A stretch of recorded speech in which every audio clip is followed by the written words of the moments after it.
And we're back with another episode of Let's Play Final Fantasy VI. I'm your host, Nick Figaro. Yeah, really. So now we gotta hide.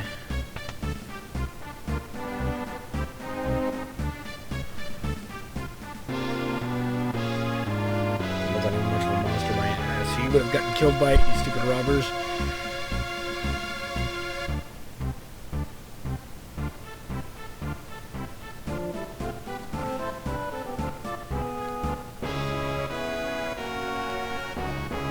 Okay, so let's obviously fix the problem here with, we should have one, there it is, an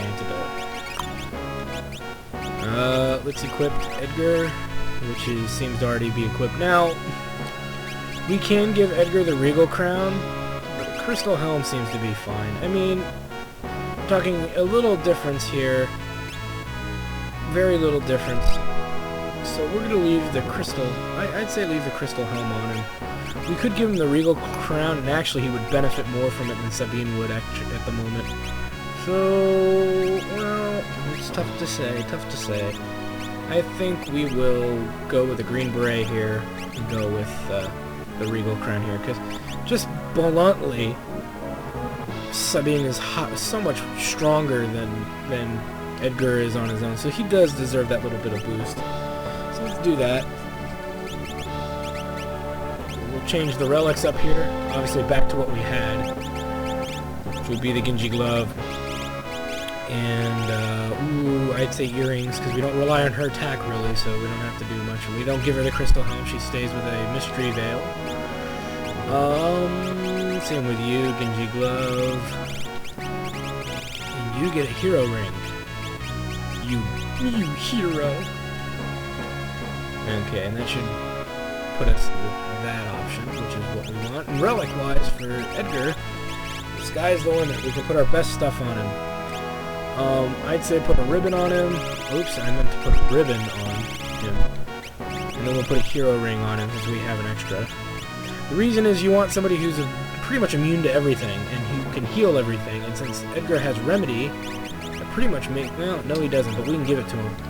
But since he can learn Remedy, that makes him Supreme. So that makes him Mr. Primo here for learning that. He doesn't know a lot, as you can see. He needs to learn Phantom, needs to learn Shout, needs to learn Carbuncle, you know, but he's got Golem and all of them under his belt, and he needs to learn Seraphim for obvious reasons. He was working on Stray when we probably last had him. But we're not going to worry about that as much now. We're going to put Seraphim on him, so that way he can work on learning Remedy as quickly as possible. We're not quite done yet, though. The robbers are stupid and miss the Soul Saber, which really isn't that great. We'll make it's like the Drainer, except it drains MP. Whoop-de-doo. It's not even that offensively strong. And you can see there's still enemies down here, but I moved Edgar to the front for very good reasons. And that we'll exploit later, for sure. But you know, time to have somebody new leading the party, and we haven't used Edgar in a long time, so. And we're walking, and we should be out of the dungeon. Let's talk to him. Nonsense, it's been fixed. Next stop, surface. This assumes that he heard Sabine, well, somehow, from the engine room, but whatever. Okay, so let's rise. Now that we can explore Figaro Castle again, we're gonna do just that. But, yep, there he goes. He's gonna wander off as usual. You know, oh, home sweet home nostalgia, yay! But we are going to buy a new tool here, since we weren't able to steal any successfully from the Air Force base or the cranes from the First War. It's a debilitator. It's a nice item. Somehow we ended up with two of these. Oh yeah, we found them in drops. It casts a weak point randomly, so any enemy who doesn't have a weakness will randomly get one. So, using that tool, so it definitely has a good use to it, which we will exploit as needed. Most enemies pretty much have a very definitive weakness, so it's not a big deal. Let's rest because we are dying for MP, though Sabine can't really benefit from it right now. But this has been long awaited.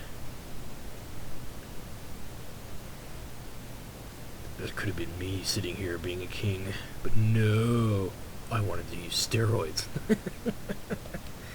Just kidding. It really hasn't changed much, has it, since the world got destroyed? Moment of nostalgia. Now, if you have Edgar and Sabine in your party in the world of balance, you can see this scene as well. Earlier, but I like seeing it here. This also explains the incident where, on the ship, Celis finds the two-sided coin, uses the two-sided coin to trick Setzer. This is obviously Edgar's coin, the coin of Figaro, which has both brothers on each side of the coin. And since they're twins, obviously since they're twins, you can tell that it didn't affect them the same. Alright, enough of me.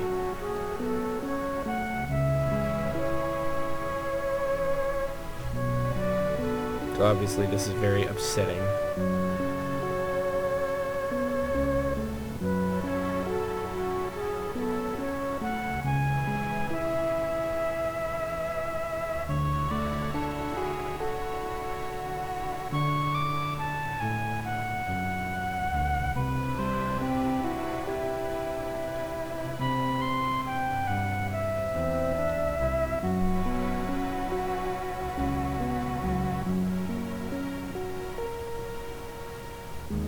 Yeah, wow.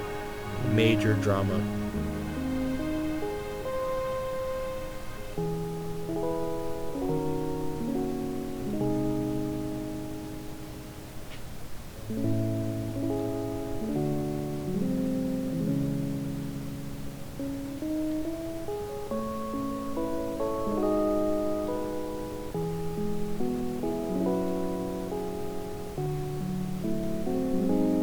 Yeah, this is a cruel little trick in my opinion, but whatever.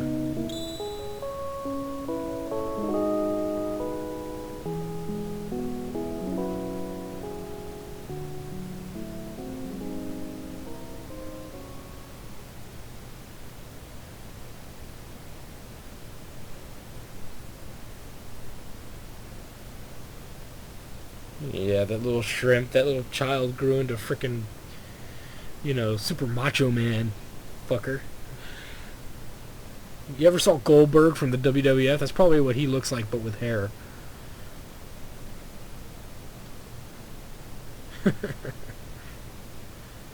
Yep.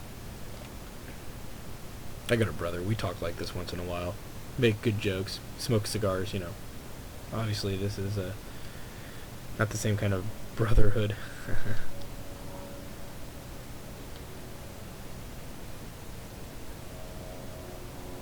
Well, it looks like we got that all cleared up. Bunch of whining maggots. Now they have all slept, and they have all recovered. Yay! We've got our new toys to play with, our new tools, one might say. Let's walk outside. Let's leave this castle. Well, we can't just leave the castle. We actually got to take it to to Kohlingen. Yes, I'm surprised it can still get to Kohlingen. You would think with the world destroyed the way it is, it wouldn't be able to reach. But it can, surprisingly. Because Kohlingen wasn't affected. There seems to be a large gap between where I think Narsh is and where Figaro is. But the river is or the ocean area, the sea is still blocking Kohlingen from the rest of the world. But it looks like this area was a little unaffected. But south of here, obviously, it looks like the land detached to the south, so what have you. So now we are able to go to Kohlingen. We're all pimped out and ready to go off on another adventure. Da, da, da, da, da. So let's go to Kohlingen. There's actually two places of interest up here, but Kohlingen is the one of choice for the moment here. And Kohlingen is a ship pile, and somehow a Narsh guard got here. Not sure how that happened, but whatever. What is this noise? Well, before we talk to him, let's do some let's talk to him. Yes, he is. We were hoping it'd be Shadow.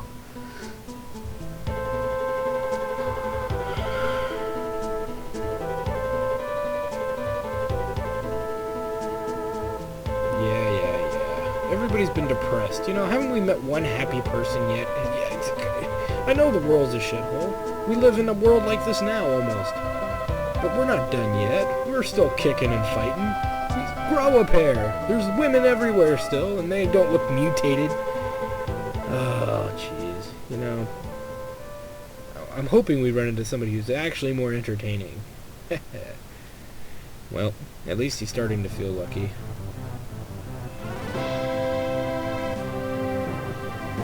Okay, Daryl's tomb. Or Daryl's tomb, however you want to pronounce it. I'm going to call it Daryl. Which is odd because that is...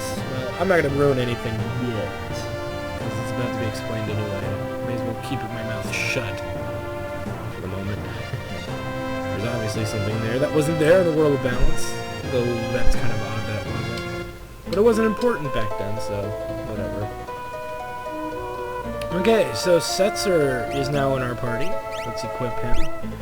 Relic-wise is debatable. He's mostly going to be a mage in the back, so let's put earrings on him. Yeah, we'll do that. Equipment-wise, what did he put on himself there? Diamond shield is fine. Crystal helm. I'm feeling either the green beret or the bard's hat, so let's do that setup there. Magic-wise, he should be pretty decent, but let's put him up. Let's set him up with whatever he does need. He needs Stray. He needs Rasp and Osmosis, so let's put Zone Seek on him for now. Since seems to have a lot of this other stuff. He needs to do Carbuncle, Phantom as well. You know, but Zone Seek seems to be, well, Zone Seek, I'd rather have him work on Zone Seek. And what is Edgar using? Seraphim. So, yeah, okay. Cool. Let's go check out the shops, just so you can see what's there. If there's nothing important, usually I'll tell you, but there's probably something here worth looking into. The Trump card, a better weapon for Setzer here, which randomly dispatches an enemy, so... you know, just to buy it. Oops, I didn't mean to leave. Just to, you know, buy it for buying it. Why not? Obviously, there's diamond armors and diamond vests. We could probably afford a we can afford a diamond vest. So we may want to look into buying one. So let's do that. We only got one diamond shield, right? So let's buy a diamond vest and a diamond shield. This will obviously be for Edgar. But this will be the diamond vest here. He's got a diamond armor, but he's got the shittiest of shields available, so we're going to put a diamond shield, a nice bonus up there for him. Leave him with the Regal Crown, Green Beret, Regal Crown, Green Beret. Okay, good. So this is going to make our party for the moment. If I feel like changing something later, I'll let you. I'll be sure to inform you. We can buy tents and other stuff here if we need to, but we're okay, actually, on all that stuff. And as you can see, level-wise, we're not doing too bad. How's she doing from there? She's still got some ways to go for X-Zone. Okay, so, if you were curious, we have the official party required in order to beat the game. Now, you don't need Sabine. Sabine is actually optional. So you don't have to have Sabine. As you can see, you can skip Zen altogether. So technically, Edgar, Celis, and Setzer are the characters you have to beat the game. So if you are daring, you are absolutely welcome to go and finish the game with just those three. Of course, we're not... I'm daring, and I've done it before, but it was retarded, it was stupid, and it was very... To me, it was pretty pointless to do it. So we're not going to do that. So next time on Let's Play Final Fantasy VI, we're going to get us some wings. We'll see you there.